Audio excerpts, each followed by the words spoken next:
think of these human rights in like different sort of categories of rights, and they actually come from different historical trajectories. So the first group of rights is called our civil and political rights.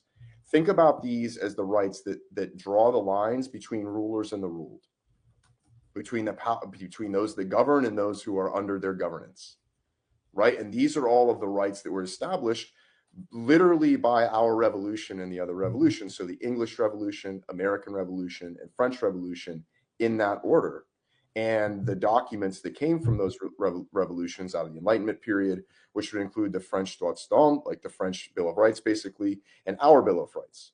So if you look at our human rights, they're very, very close for a very good reason to the Bill of Rights that we have, right? So freedom of speech, due process, freedom of self-incrimination, right? All of these kinds of things, right, are also articulated as human rights because they're literally taken directly from our revolution and our revolutionary documents. Like, again, literally.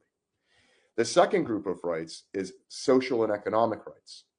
Now, these rights are established under a different revolutionary period in the world that was, influenced by thinkers like Marx and Engels, but also labor movements in the United States and in the West.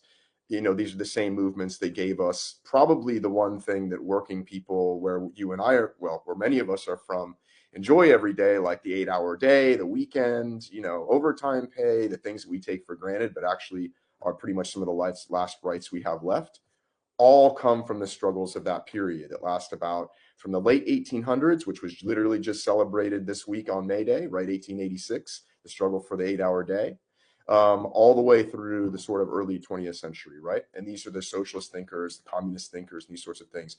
And so our social and economic rights are rights to things: a right to housing, a right to healthcare, a right to a job, and not just any job, but it's actually your human right to have a right to a job that pays you a living wage, et cetera, et cetera.